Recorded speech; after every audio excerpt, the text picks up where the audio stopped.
untuk ya, baik teman-teman, balik lagi. Kali ini kita bakal ngebahas tentang penyembuhan fraktur, tahapan dan faktor pengganggunya. Oke, saat terjadi fraktur itu akan mengakibatkan stabilitas relatif pada lokasi, contohnya stabilitas relatif pada lokasi frakturnya, misalnya pergerakan pada ujung tulang, misalnya contohnya itu bidai, paku intermedular, traksi, misalnya. Jadi faktor kita stabilkan seperti itu. Juga kita stabilkan absolut pada lokasi fraktur, misalnya ujung tulang bersentuhan langsung dan tidak ada pergerakan di antara tulang. Contoh fiksasi interna, fiksasi eksterna. Dengan catatan, di sini penyembuhan fraktur itu melibatkan campuran antara jalur penyembuhan primer dan juga sekunder. Nah, di sini kalau kita lakukan stabilitas absolut, itu maka akan terjadi penyembuhan tulang primer secara direct, yaitu osifikasi intramembran, karena distabil secara absolut, dia tidak bergerak sama sekali. Nah, penyembuhan primer ini itu penyembuhan tulang tahap inflamasi, kalus halus dan kalus keras, yang mana nanti akan terjadi remodeling dalam hitungan bulan sampai tahun. Nah, remodeling tulangnya oleh pasangan osteoklas, osteoblas, mengikir kalus agar tulang dapat mencapai bentuk yang efisien sepanjang jalur gaya mekanisnya.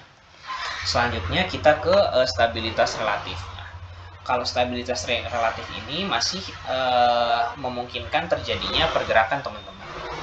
Nah, di sini nanti penyembuhan tulangnya yaitu penyembuhan tulang yang sekunder atau indirect, itu osifikasi endokondral, di mana kerusakan pembuluh darah.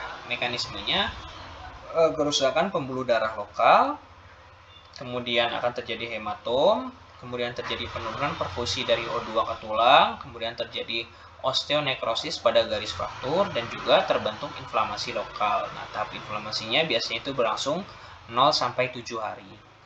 Nah, kemudian jika terjadi pergerakan pada lokasi fraktur ini, itu akan timbul nyeri. Selanjutnya, kondrosit yang menyusun tulang rawan di lokasi hematoma menjembatani kedua ujung tulang sehingga nyerinya itu dapat berkurang lama-kelamaan. Nah, ini adalah masuk tahap ke kalus halus, yaitu di antara minggu pertama sampai minggu ketiga.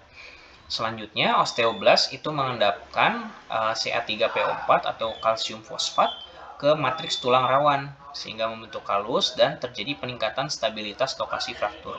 Ini adalah tahap kalus keras, yaitu minggu ketiga sampai bulan ketiga. Selanjutnya baru kita ke tahap remodeling tulang oleh pasangan osteoklas osteoblas yang mengikir kalus agar tulang dapat menjadi bentuk yang efisien yang sesungguhnya sepanjang jalur gaya mekanismenya. Nah, kemudian di sini juga ada faktor-faktor yang dapat mengganggu penyembuhan dari frakturnya, teman-teman. Contohnya adalah dari tembakau. Di sini dia memperlama waktu penyembuhan. Kemudian di sini contohnya bahan-bahan berbahaya yang dapat mengganggu penyembuhan dari fraktur itu, contohnya dari nikotin, menurunkan aliran darah, terus bersifat toksik pada osteoblas. Kemudian karbon monoksida ini menurunkan O2 ke lokasi fraktur, kemudian hidrogen cyanid menginhibisi metabolisme oksidatif pada tingkat sel. Kemudian penyalahgunaan alkohol juga di sini memperlama waktu penyembuhan, mekanismenya cenderung belum diketahui. Untuk kortikosteroid dan antiinflamasi non-steroid jangka panjang juga dapat menghalangi respon inflamasi yang membantu penyembuhannya. Kemudian obat-obat golongan quinolol menyebabkan pembentukan kalus imatur.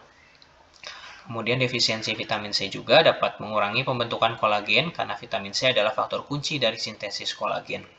Selanjutnya diabetes, ini produksi kalus lemah. Kemudian rifampicin, antibiotik, dan gentamicin topikal bersifat toksik terhadap osteoblas. Kemudian hipotiroidisme, di sini menginhibisi osifikasi endokondral, dan juga defisiensi vitamin D ini kurangnya absorpsi kalsium dan fosfat dari saluran cerna, sehingga terjadi penurunan dari mineralisasi tulang. Oke, mungkin itu aja teman-teman. Terima kasih banyak udah menonton. Jangan lupa klik like, komen, dan subscribe channel ini supaya semangat upload video-video selanjutnya. Sekian dari saya. Bye-bye.